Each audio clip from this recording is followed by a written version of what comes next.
What's good, y'all? Black and D, we are back. Still season 5, episode 5 now. Yeah, season 5, episode 5. As always, my name is Isaiah. I'm Luzolo. This is Black and D. Before we begin, we want to give a very quick shout out to our videographer, Daniel. Yes. It's his birthday yesterday. Yeah. So we got to give a shout out to him. Happy birthday. We love you for all the work you do behind the scenes, man. So now that we got that out the way, we're going to go ahead and get into our topic for today, which is the importance of mental health. And we're going to also focus on the importance of Black mental health. So first of all, give it to you. How are you doing mentally? I think for me, where I am mentally always it varies so much just based off of what mood I'm in, whether I'm at school or not, how involved I'm in, how often I'm talking to other people, because I'm an extrovert, so I get my energy from talking to other people. Throughout the semester so far, I've just been crazy busy. I'm involved in so many things, and some of my classes are kicking me in the butt this semester, I'm not gonna lie, and I'm just not used to that, I guess. I'm a junior, so I feel like I should have things figured out by now, but fun fact, us juniors don't know what we're doing still. So that's how I've kind of been. A lot of what I try to focus on mentally is just making sure that I'm content with my life and I still interact with other people, because like I said, that's what makes me happy and that's where I get my energy.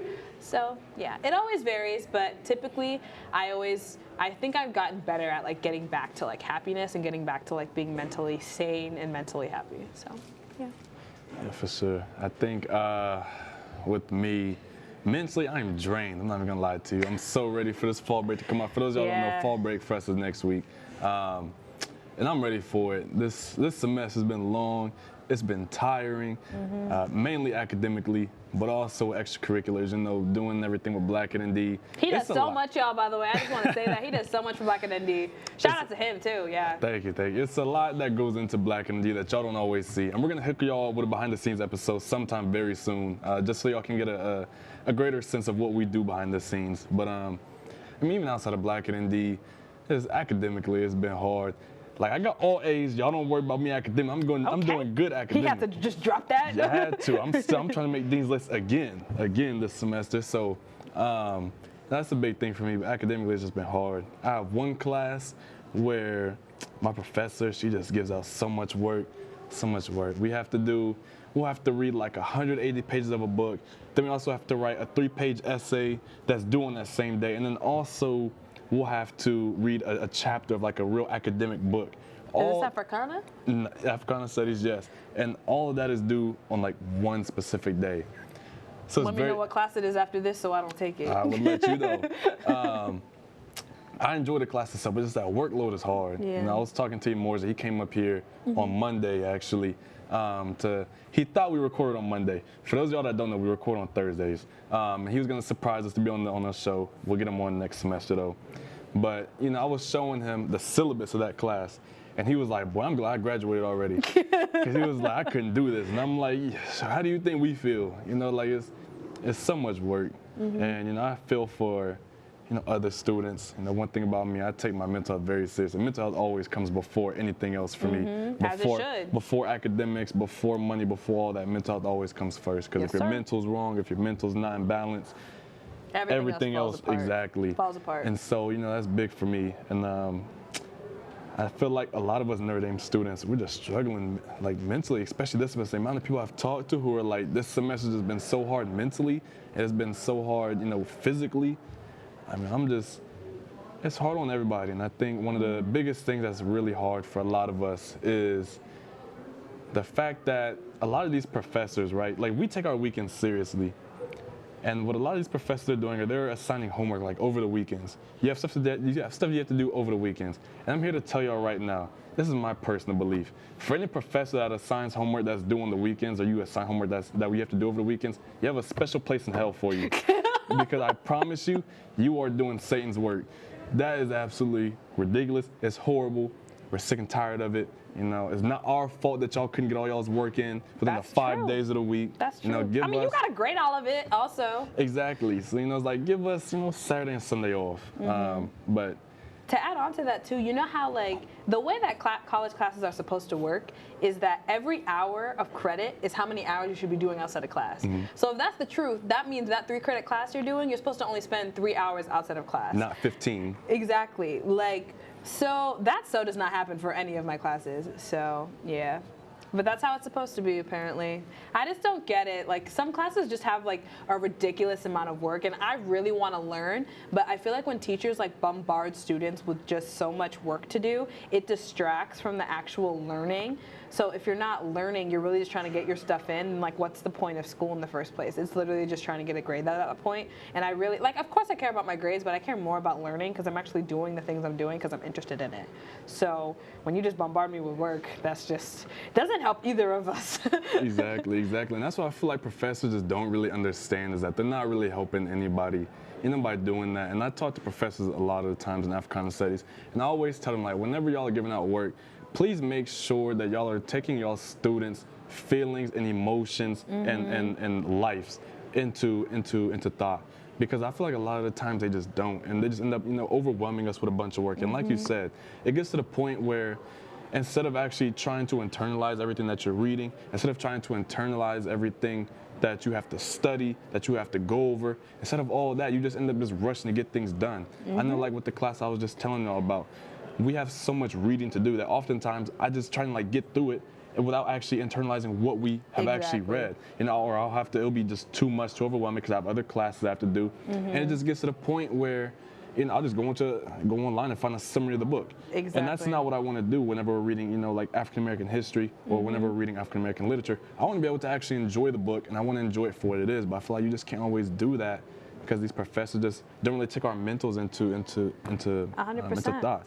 When you look at when you look at the life of a college student, our lives are so not sustainable. Like, how we live is so not healthy when you think about it. Like, I was talking to my friend literally last night, and we're talking about how you wake up, you do work, you like throughout the day you go to class, and then after class you do more work, and then before bed you do work again. So you're literally working from morning until bed. Like, of course exceptions apply, like not everyone does that, but for a majority of the day you're doing homework, and I feel like that's not how we're supposed to be living life.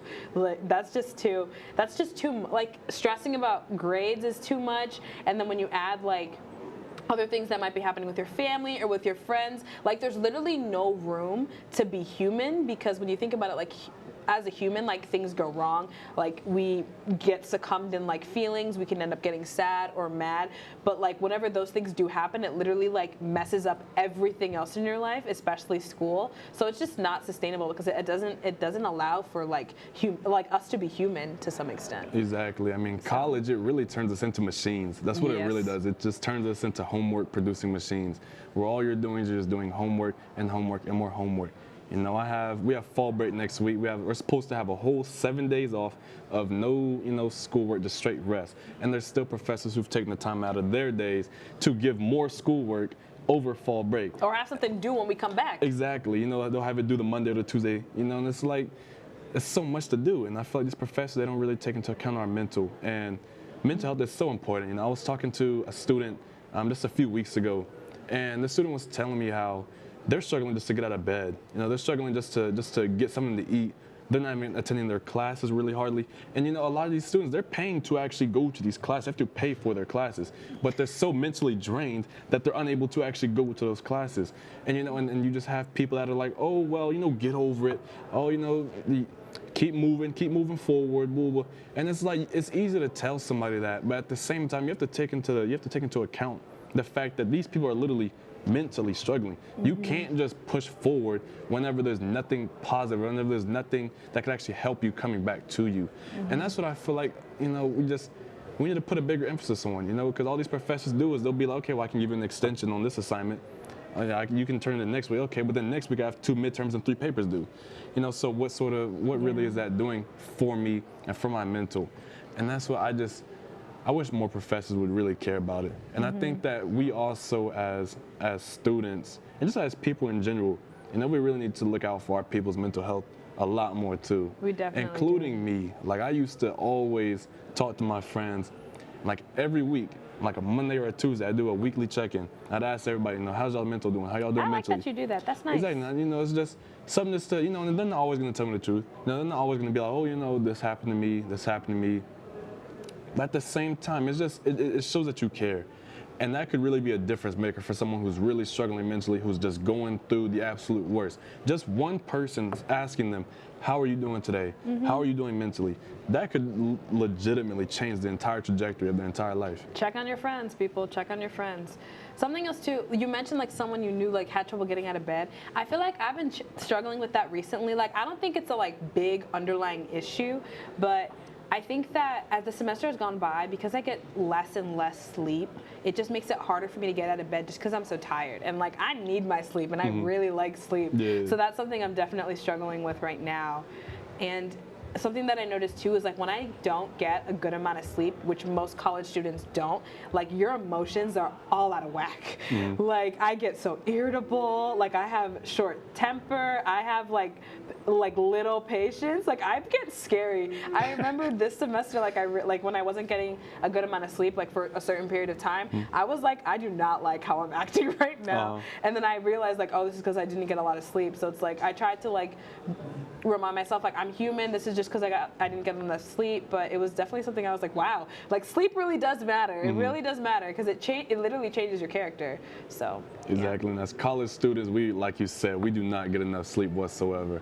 I know, like myself, I go to sleep at like anywhere between 1 and 2 in the morning, and then wake up about 8:30 for my, for one of my classes, and I have classes at 9:30 every morning, except for Fridays. I love my Fridays. I can wake up at about 10:30, have one class at 11:30, and I'm done. But outside of that, just waking up early and going to sleep late. And it's not like I'm just choosing to go to sleep. I'm not gonna lie to y'all, sometimes I do. But for the most part, it just comes down to the fact that we have so much work to do. We have so many priorities, so many things that we have to get done. And it's like we don't have the time of day, too much time in the day to actually get all those things done. And sleep is so, so important. But what I wanted to kind of transition this conversation to is, I want to ask you, what is something that you do, or what are multiple things that you do to improve your mental health, to improve your mental stability as you go throughout your time here at Notre Dame? That's a good question. I hinted at this before, but something that I try to do a lot is interact with other people, because I realized the life of a student, we mentioned, it's not sustainable. A lot of it is involved with just doing work, and a lot of the work is individual work, right? So that's really time that you have to yourself. And while there's nothing wrong with being alone sometimes, and I do like my alone time, if I'm in my alone time for too long, my mind goes to dangerous places. So something that I actively try to do is I really like to get like meals with people that I know or people that I want to get to know more. So scheduling those like at the beginning of the week and just having like blocks of time where I'm just talking to people, I really love to do, because I get to like learn more about somebody that I know or somebody that I want to get to know. So that's something I try to do to be like more, like to just kind of be more uplifting and just kind of be more happy. Yeah. What do you do? What do I do? One thing about me, so I consider myself, I remember junior year, we were taking the PSAT, I think, and there was a question on there, and it was kind of like, what is in between an extrovert and an introvert? And the answer was like an ambivert. I think that's what it's called. Yeah. And that's what I consider myself. Like, whenever I'm really just going through the motions mentally, I like to take time to myself. Like, I like to just, be on my own, kind of just chill out.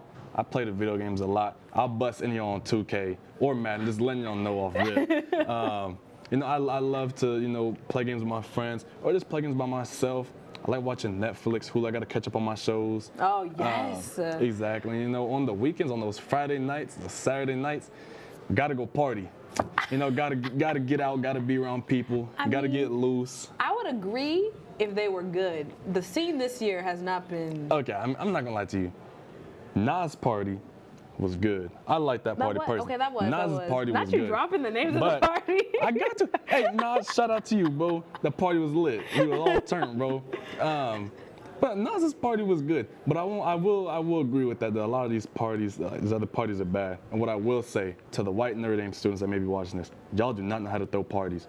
What y'all do, like, I'm gonna tell you right now, y'all do not know how to throw parties. These little on-campus parties that y'all throw, these are not parties. I call them social gatherings. Standing around, having 40 to 50 people in a little room, talking, just conversating. With no dancing, that's not a party. That's not a party, that's a social gathering. So at least with us, them black parties, you got the music. It's still a little bit of talking, but it's also music that gets people going. It gets people dancing, it gets people turned up. I think recently, though, a lot of the parties I've been going to, they don't have dance music. They just have, like, I'm not saying I don't like rap, but a lot of the rap songs that you listen to, they're not songs that you can dance to. So in my opinion, they do not, at least that many, do not deserve to be at a party. Because it's like, if I'm going to a party, like, I want to dance, but I can't dance to a song that's like meant to like rap to or like imitate, if that makes sense. So yeah, that's just my opinion. Yeah, for sure. I mean, you're spot on. You know, some of these DJs are out here playing, you know, Kendrick Lamar's Some like people don't know how to do a good songs. playlist. Some people cannot make a playlist for their life. Exactly. Like, And I'm like, how you gonna be DJing a party? How you gonna be on the aux and your playlist is that bad? It's like, you don't even need to be on the aux it's really like sad. that. But I mean, like, whenever the parties are good, though, at least, it's definitely a good way to really, you know, balance out the mental. It's good to just get out. It's good to be with other people. Going just, with like, friends. Exactly, just let loose. You know, like, if you gonna, you know, sometimes you gotta get into the middle of the little dance circle and, you know, do a little dance. You know, like. I'm never confident enough for that, unless it's like a song I really know. See, me, I got in the middle of Nas' party. That was cool. But, like, you know, it lets you just let loose. You know, you forget all your problems for, you know, 2, 3, 4 hours while you're at the party. You forget about all your problems. You just dancing to the music, talking with your friends. And that's what, you know, that's so important for us as college students, just being able to forget our problems for just a little bit. Even if it is a couple hours. At least there's a couple hours where you had fun and you didn't have to think about, you know, all the issues going on in your life, all the midterms you have stacking up, all the personal stuff you have going on in life. I mean, it's really important. Something that you mentioned, the forgetting about like all of the problems that you have going on, and something that does that really well for me is boxing. So like, I'm on the women's boxing team, and when I go to practices are like 2 hours each time. They advise you to go like 4 times a week, so it's like 8 hours per week, right? So when I'm working out, and first of all, the workouts are incredibly hard. They are incredibly hard. Yeah, you did Bengal for a bit. They're incredibly hard, but I completely forget everything else, like outside of the pit, like outside of the room where we're working out. And I really love that, because like there's so much like stress that comes with being a student. So like, just letting go of all that stress and like, okay, I'm focusing right now on working out. We're getting through these 2 hours because they're going to be difficult, but we're going to do it. So I love that about boxing, and that's also a really big like stress reliever for me. So. Yeah, boxing, I was on, for those that don't know, I did boxing for, I was on the team for a week, okay? I was on the team for 1 week. My body disintegrated. She's not lying, those workouts are hard, but they will get your mind off of anything you have going on in life, because all you're focused on is just your pain and suffering and misery for just 2 hours. Okay, okay, pain and suffering and misery, yes, maybe, but like, how I see it is like, okay, I'm pushing through this, like I'm doing it, like I got this. You can look at it that way. That's my mental. But like me, I'm struggling. I'm just trying to get through it. But like, I don't say I don't struggle. Trust me, I struggle. It was miserable for me. I'll tell you that much. But I did enjoy it though. I think I would do it again. You know, if I didn't have so many commitments, I would do it again. It wasn't, you know, my body did break down. I tell people I got the body of like an 80-year-old man. Like, my body could not handle these sort of things. That's funny. But like, it was really fun. So if those of y'all, if y'all are interested, you don't even have to like know how to box. They will teach y'all how to box. They'll teach you all the mechanics, and it really is a good stress reliever, especially whenever you know you start sparring or whenever you just hit a punching bag. Just punching things. Punching bags like, are my favorite. Exactly. They're my favorite. Like, you get all that stress out, and you just put all your power, all your might into every single punch that you throw, and it's so fun. Like, it really is fun. And you know, as long as you can get through the workouts, you know, and then you can compete in, I think for y'all, is it the Baraka bouts for women? Is that what it's called? Baraka bouts, yeah. Baraka bouts, and then for the men, it's the Bengal bouts. And it's all for a good cause too, especially here at Notre Dame. For the Bengal bouts, at least, you know, they do the Bengal bouts at the end of the boxing season. And essentially what they do, what the result of it is they're able to actually get a lot of money to kids in Bangladesh who are struggling, who are, you know, extremely low income, who are just going through the times, going through the motions. And they actually raise money, you know, for them to teach them how to box, one, but also get them, you know, new educational supplies, get them active, get them in the sports, and also, you know, once again, improve their mental by taking their minds off of, you know, some of the negative things that may be going on in their life. Yeah, and then Baraka is very similar. So instead of Bangladesh, we raise money for schools in Uganda. So it's the same thing. Like, we raise like a lot of money. I think the goal this year is like around 200 or 250 grand. So and we normally make our goal. So that's a lot of money that we make for these schools. So it's a really great cause to be involved. Absolutely. And, you know, there's a lot of things on campus, you know, for students to do to really get their mentals off things. But the main thing that we really just want to share with y'all is just find something that you can do that can take your mind off of life's issues. We know that can be very difficult. We know there's some things that, you know, going on in people's lives where it just is almost impossible to take your mind off it. And we understand that completely. Trust us, we do. But if there's just one thing that you can do, even if it's just talking with a friend, even if it's something as simple as going to the dining hall and just eating with a friend, or for the people who don't go to Notre Dame and are adults or off campus. I know my mom, she stayed watching her little shows on the TV. Yes. She stayed watching little Real Housewives of Atlanta and Hollywood and whatever else they got going on. But exactly, it gives people an opportunity just to wind down and take their mind off things, because there's so many things going on in this world, with racism, with politics, with gender discrepancies, everything is going on in this world. And whenever all we're seeing, on the news or on TV is just a bunch of negative things, that can really consume people mentally, and so to be able to find things that could take your mind off those things. And like I said, my thing with video games, I've been playing video games for forever now. Don't look at me crazy for playing video games. Yes, I am a young adult that plays video games. I will still be playing video games when I'm 30 and 40, and I will teach my future children how to play video games too, okay? 'Cause I know some people, wow, you'll teach, okay. Yes, I know some people, they're like, you stop playing video games after high school. No, keep on playing, especially if it really helps y'all just get over things. Yeah, I don't think that's a thing anymore. I know a lot of adults who play video games. That's really? definitely not a thing anymore. Yeah. Every time, like. Who are you talking to? Okay, so I used to go into, there's a store that you can buy video games in. It's called GameStop. Every time I'd go into GameStop. I think they know what GameStop is at home. Look, I'm just saying, we got some old people in here. They don't always know everything. Fair, they're used to playing like the Sega Genesis and so, like all them old consoles. But like, it's like, I'd go into the GameStop and there'd be like parents in there. There'd be like adults. There'd be women with their boyfriends, and they're like, I can't believe you still play video games at your grown age. Like, you're this old playing video games. You're too old to be playing video games. It's like, you're never too old. It's just something to have fun with. I know that there's people, they feel like video games are too distracting. They feel like it's too negative, too counterproductive. But at the same time, like, it can also really improve your mental. There's nothing like facts. It's nothing like playing 2K with your friends and just dropping everybody off. For those of y'all, that just means beating everybody pretty much. Like, there's nothing more fun than that. There's nothing more fun than having those moments with your friends where you can just cool out after a hard day of work, after a long day of school, and just hop on the game. Yeah, that makes sense. I have a little brother. He is turning 17 in December, which I cannot believe. Ain't no way you're that old. But anyways, which is younger than me. But anyways, he plays video games like a lot, and I can really tell that like it does improve mentally. So yeah, that's just a note I wanted. But then you also mentioned like somehow some people are like, at your grown age, how do you still play video games? I'm not gonna lie, I definitely was like a part of that group of people. But I'm no longer like, cause I'm a person that like loves to binge watch shows, and I don't see that as that different from like playing video games. Like, it's still a screen that you're like watching and obsessing over. So it's like we all got our things, so it's okay. But I will like to say, at your grown age, if you don't know how to properly manage your mental health, that is not a great thing.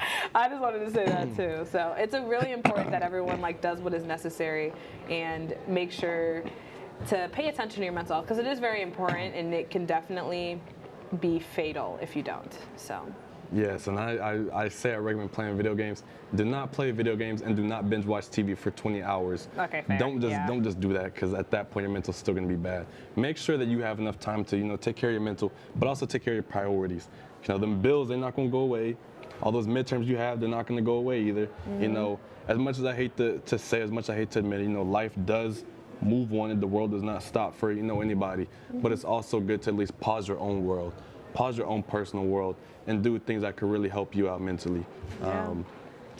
Do you have any 100%. other comments you want to make? Yeah, I think we should talk about, I feel like recently, I think there's been so much talk about like mental health in like the Black community, so I feel like that'd be very cool to touch on. I think, personally, I think with just everyone, I think there has been so much trauma given to us from the generations before us, and I think that happens like with every generation, but I feel like our generation, and maybe even millennials, have started trying to like actually assess their trauma and the trauma that has been given down to them, and actually repair their mental health. I feel like in the past, mental health was so dismissed, especially in the Black community, and it still is definitely getting dismissed to some extent. But I just wanted to hear your thoughts on that, like mental health in the Black community. Like, what do you got to say for that? Yeah, mental health in the Black community, it's a really big deal. I think that we have this crazy stigma in the Black community that, like, I'm sure a lot of Black children have heard this. I'm sure a lot of Black parents have heard this from their parents. But it's like, you don't need therapy. It's like, Black people, we don't do therapy. You know, like that's for other people. We're soldiers. We just power through everything.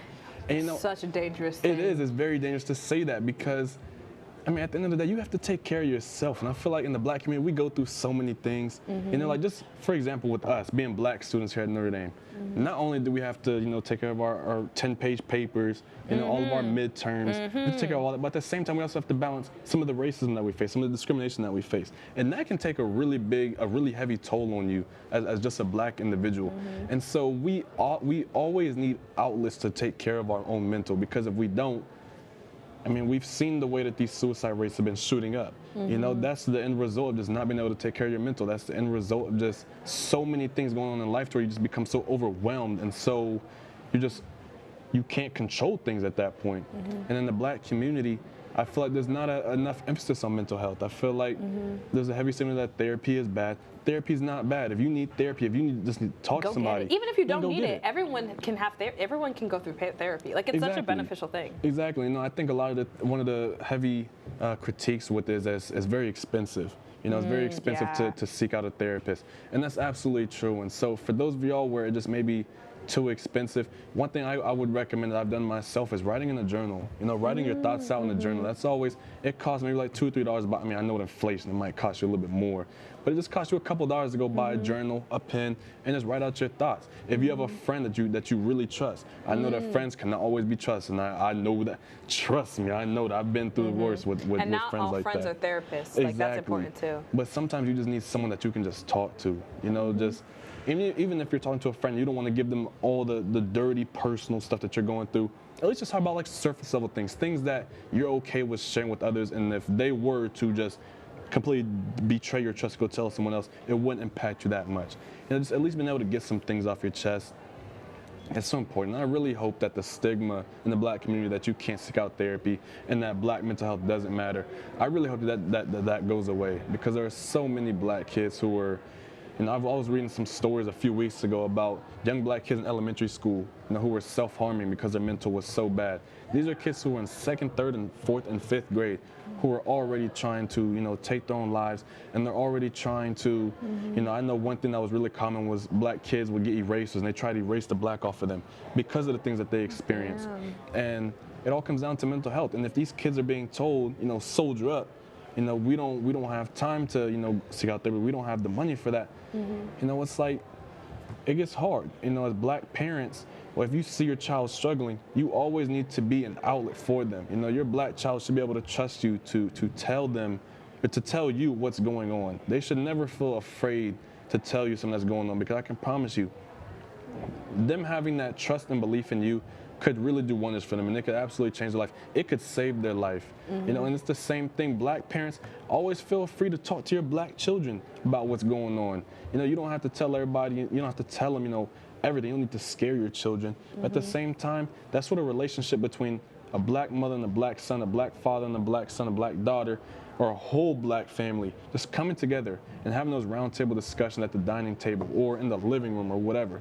Just where you're able to just talk, maybe once a week, maybe once every couple of days, about what's going on in life. You know, where you're free to express the sort of things. I feel like those solutions are so important, and we really do need to get rid of that notion that mental health just does not matter. 100%. Something else too that I think is important is, as a person, like as a Black woman, I've reached out like a couple of times for like counselors and just for therapy, and I really, really wanted my therapist or my counselor to be another Black woman. So like on campus, in case you didn't know, we have 2 Black female counselors, they are both amazing. I've definitely talked to them like with Shades, because Shades has had a few mental health events just to like talk about what's going on. But anyway, if you didn't already know, like the percentage of like counselors and therapists that are Black is incredibly low. It's like 3%. So I think that's also a big problem as well. So definitely encouraging, if you want to be a therapist or a counselor one day, definitely go for it, because it's definitely a need that our community has. So I think that's very important as well to talk about. And something else too, in terms of, like you were talking about, like people just need to power through. Like just to like, I love Black women, to shed a light on Black women. I feel like we take so much and we put so much on our shoulders. And I think it's very important for us to remember that like we are not alone. We don't have to do it by ourselves. Like we don't got to prove anything to anybody. and we are human, and it's okay if we can't do everything, and we should not have to do everything. So it's okay to default to other people. And I think with black men too, you could also say the same thing to where like, oh, you're a black man, like you're a man, like you gotta man up, you gotta just take things as they come, and you're not allowed to be soft or whatever it is. And like those like gender stereotypes, I feel like sometimes also are like so like, what's the word? They're like enlarged in the black community, I feel like. And Ingrained. it's just, yeah, Very exactly. ingrained. They're ingrained, and then like they're even on like a greater scale to some extent sometimes. So definitely like, you don't have to follow gender norms or gender stereotypes. Like like we're all human. We could all be a little masculine. We can all be a little feminine. Like there's nothing wrong with any of that, because we're all human, and we can really do whatever we want, and we should do whatever we need to do in order to be mentally sane and mentally stable, as long as it doesn't harm any other person, of course, or yourself. But yeah. Exactly. You made a great point there. I think this will be the final point and then we can wrap up afterwards. You made a great point about there being low numbers of black therapists. For those of y'all who are high schoolers or who are trying to decide what major you want to pick up, never be afraid to pick up a major in sociology, psychology, things of that nature. You're always going to be told, oh, well, they don't make money. Oh, well, look at you know how much they make. If you're a black dude, never be afraid to do those sort of things, because there's a new professor, African studies professor at the University of Notre Dame. His name is Professor Scott Barton, and he was telling me about an essay he was reading. I can't remember from what source, but he was reading this essay, and in this essay, it was essentially talking about an individual who I believe pursued a PhD in some sort of field. He wanted to become a professor. And then he saw that there was a need for black therapists and black guidance counselors in schools. And he decided to completely change his trajectory while also acknowledging that he may have to miss out on money, but he wanted to make that impact. He wanted to make that difference because he realized that black people need therapists, black people need guidance counselors. They need these sort of jobs because there's not enough of them. And you can't really expect a white guidance counselor or a white therapist to be able to understand your problems as a black person. They're not going to be able to understand them because they're not black. They've never been black. They can read about them. They can potentially observe them, but they can never actually feel them. And so you have to be able to connect with someone who has the same sort of connection as you. And that's why I feel like it's so important. So if you want to pursue psychology or sociology, never be afraid to actually go out and do that. Do know, though, you may have to pursue higher education beyond college. But that's true. You have to. Yeah, you have to. But you also have to understand that with you doing that, the impact that you're going to end up making is so much greater. It far outweighs any other thing. Don't feel like you just have to go pursue business and engineering because there's money there. Also make sure that you can create impacts and lasting impacts for your own community, which is the black community. Mm-hmm. I'd love to also add, if I can find it again, it was really good. Yes, that's what I want to talk about. The way that we make change and the way that we become more mentally stable and pay attention to our mental health is when we encourage each other, kind of like what we were hinting before, but we also don't make fun of each other when people do make efforts to like take care of themselves. So like if a friend happens to just drop that like, yeah, I'm going to therapy, just trying to figure things out, like don't make fun of them for it. Like that, like no one should be shamed for that because they're just doing what they can in order to like get through life. So definitely encourage people to do so if they're going through a rough time, and also don't make fun of them when they do go through different things in order to get better. Exactly. Always encourage people. Always ask them how it's going if they're open and willing to talk to you about how it's going. And once again, always ask your friends, your family, whatever, how are you doing mentally? I challenge y'all who are watching this to at least try and check in at least one time a week on a Monday, Tuesday, Wednesday, Thursday, it doesn't matter. Just check in with your best friend, check in with a family member, check in with multiple family members or multiple friends, and just ask them how they're doing mentally. Because I promise you could impact their day, you can impact their week, their month, their life. So just make sure y'all do that. That's my challenge to y'all, is to begin doing that. And especially if you're black, really checking on your people, because we go through so many things that we often try to keep within ourselves, and it gets to the point where everything will eventually come out. That bottle will eventually pop. So as always, we love y'all. We love y'all so much, especially for this episode. We really love y'all. We really hope that y'all are able to take care of y'all's mental health, and we really hope that anything that's going on in life that's negative, we really hope it turns into a positive. We hope things get better in your life. And we love y'all. And as always, don't ever forget, black is beautiful, black is love, and black is excellence. We out.